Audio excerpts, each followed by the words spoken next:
I've got you under my skin. I'd sacrifice anything, come what might, for the sake of having you near. Batman, a beloved superhero around the globe. He has had hit movies, TV shows, countless toys, comics, and apparel. What else could be done with the Bat? Make video games, of course. He has had some good games and some games that are just god-awful, but none stick out as a shining light for old Bruce than the Arkham series. The games are dark, gritty, and tell an amazing story arc over 3 main games and 1 prequel. Does this new installment live up to the hype? Let's find out. Over my dead body. I believe that was the idea. Batman Arkham Knight opens with a very gritty scene. We see gears and belts moving a table with the Joker's corpse into an incinerator. Once he is all loaded in and the doors are shut, it is up to the player to press X to turn the Bat's most iconic villain into a pile of ash. Afterward, the game moves into the prologue where a cop encounters the Scarecrow and some of his fear toxin. It is up to Batman to take care of the Scarecrow while encountering other villains along the way.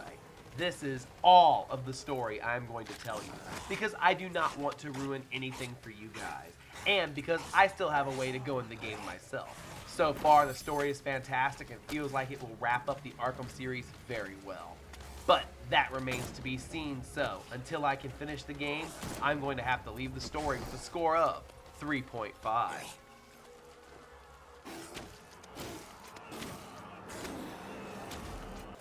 The sound in Arkham Knight is very well done. From the opening song to the score, the game just does not miss a beat. It is honestly very enjoyable to listen to. I wouldn't find myself putting the songs on my MP3 player, but for a game like this, you don't need songs that rock anyway. Couple that with the satisfying sound of Batman's punches landing onto foes, and the sound of the Batmobile's engines make this game a treat for the ears. The sound gets a 4.5.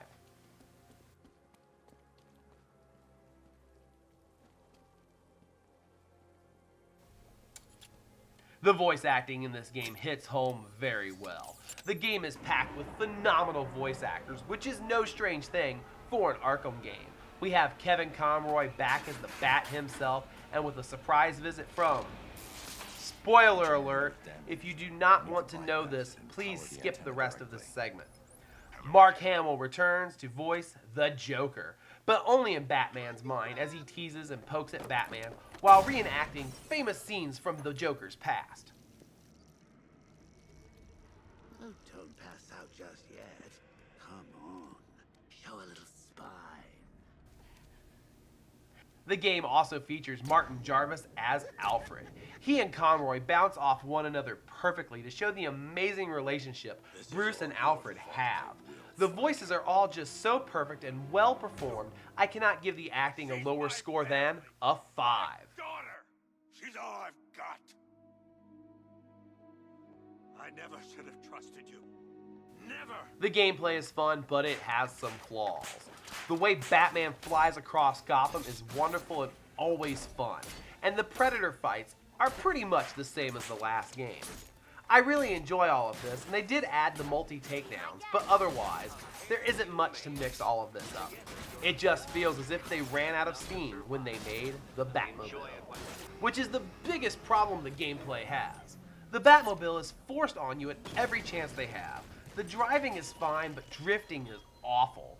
And getting around the city is almost always faster when you fly versus driving, which is pretty sad. The worst part about the driving sequences is the tank mode, which is used for various puzzles and many drone fights, which get boring and tedious very, very fast. There is not much variation with the Batmobile, and it feels more like it is forced on you when it really doesn't belong. I know Rocksteady tried, but with the car, they really failed. The game still plays very well, but the Batmobile is the reason the gameplay gets a 2.9 out of 5. The controls, however, are a very different story. They work very well and respond perfectly. They basically follow the same control scheme as previous Arkham games, And if you played the previous games, you walk in already knowing how the controls work. Even the controls for the Batmobile are great, it's just a shame the car really isn't that much fun. I give the controls a 4.5. The graphics are truly a sight to behold. Gotham City never looked so good. From standing on a rooftop, you can see almost the entire city if you have the right vantage point, and it is beautiful. The weather effects in Arkham Knight really shine, especially when Batman is gliding and you can see the rain bouncing off his cape. It just looks beautiful. Add in the fantastically detailed character models, and you have one of the prettiest games I have seen on the PS4 so far. It's not the best, but it is one of the best. The graphics get a solid score of 4. With all that said, Arkham Knight is truly an enjoyable game. If you pre-ordered it, you got some pretty cool exclusives with it as well, like the Harley Quinn and Red Hood story packs, which for sure will add to the replayability of this wonderful game. Sadly, it is a shame the gameplay could not have offered us much more, like the Batwing and Batboat. Maybe that would have broken up the monotony of the Batmobile stages a bit. But overall, the game is still one I would recommend to anyone playing on the PS4 or the Xbox. The game gets a final score of 4.0 out of 5, which makes this one near perfect game.